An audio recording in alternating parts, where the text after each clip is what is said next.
નમસ્કાર, આજે હું જામનગરના ફેમસ એવા તીખા ઘૂઘરાની રેસીપી શેર કરીશ, તો રેસીપીને અંત સુધી જોતા રહેજો। સૌથી પહેલાં આપણે મેંદો લઈશું, તમે ઘઉંનો લોટ પણ લઈ શકો છો। હવે આપણે સ્વાદ અનુસાર મીઠું નાખીશું,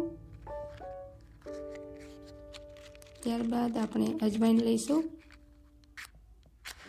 હવે આપણે મોવણ લેવાનું છે, મોવણ થોડું વધારે લઈશું તો આપણા ઘૂઘરા સરસ ક્રિસ્પી બનશે।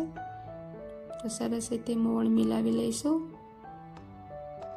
હવે આપણે એમાં લીંબુનો રસ લેવાનો છે, કારણ કે તળતી વખતે ઘૂઘરા ઉપર બબલ્સ નહીં આવી જાય એના માટે લીંબુનો રસ લેવાનો। મિક્સ કરી લઈશું સરસ રીતે। હવે આપણે થોડું થોડું પાણી લઈ અને સરસ થોડો કઠણ એવો લોટ બાંધવાનો છે, વધારે ઢીલું કણક બાંધવી નહીં। તો આપણો લોટ બંધાઈ ગયો છે। હવે આપણે રેસ્ટ આપીશું। તો આપણે હવે મસાલાની તૈયારી કરીશું। તો બટેટા બાફીને માવો બનાવી લીધો છે। હવે આદુ મરચાંની પેસ્ટ લઈશું, સંચર પાવડર લઈશું, હળદર લઈશું, ગરમ મસાલો લઈશું, લાલ મરચું પાવડર લઈશું, તમે જેવું તીખું ખાતા હોય એ પ્રમાણે લેવું। હવે આપણે બાફેલા વટાણા લઈશું,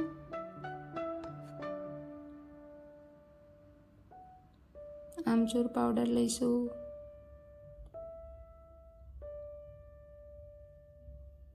ધાણા ભાજી લઈશું। હવે ખાટો મીઠો ટેસ્ટ આવે એના માટે આપણે ખાંડ લઈશું, ખાંડ નાખવી કમ્પલસરી નથી, થોડું મીઠું લઈશું કારણ કે બટેકા બાફવામાં પણ લીધું હતું એટલે એ પ્રમાણે જ લેવું।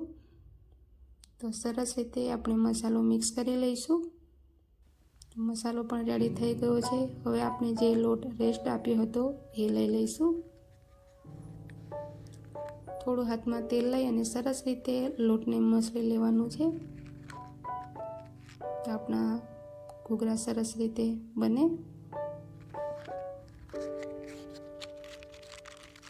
તમારે જેવા નાના મોટા ઘૂઘરા બનાવવા હોય એ પ્રમાણે લુવા વાળી લેવા। તો જરૂર મુજબ લુવા લઈ અને હવે પૂરી વણી લઈશું। મીડિયમ જ એને વણવાની છે, વધારે પતલી નહીં, વધારે જાડી નહીં। તો એ રીતે આપણે પૂરી વણી લઈશું। તો પૂરી વણાઈ ગઈ છે। હવે 2 ચમચી જેટલો આપણે મસાલો લઈ લઈશું,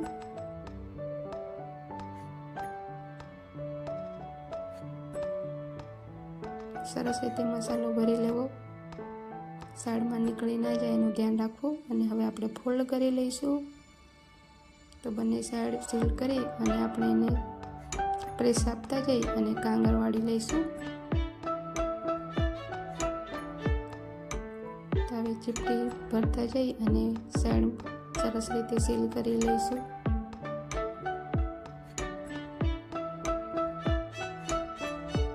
આવી રીતે ડિઝાઇન બની જશે, સરસ રીતે વાળી લેવું।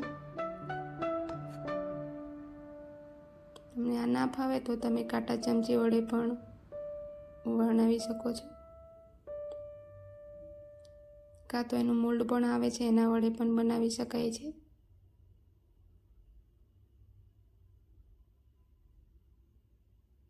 તો આવી રીતે સરસ મજાના આપણા ઘૂઘરા વળી રહ્યા છે, દેખાવમાં પણ સરસ છે, તમે જોઈ શકો છો। હવે આપણે તળી લઈશું। તેલ ગરમ કરવા માટે મૂકી દીધું હતું, તેલ મીડિયમ તાપે જ રાખવું। આપણે ઘૂઘરાને લાઇટ બ્રાઉન થાય ત્યાં સુધી એને કૂક કરવાના છે, 2-3 મિનિટ એને કૂક થવા દેવાના, પછી એની સાઈડ ચેન્જ કરવાની, તો સરસ ક્રિસ્પી બનશે। તમે જોઈ શકો છો સરસ રીતે આપણે ઘૂઘરા તળાઈ રહ્યા છે।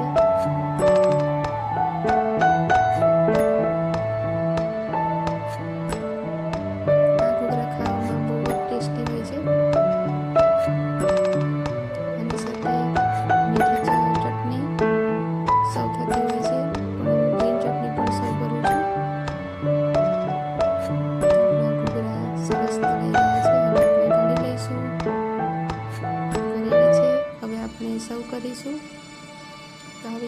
પહેલાં આવી રીતે દબાવી લેવું.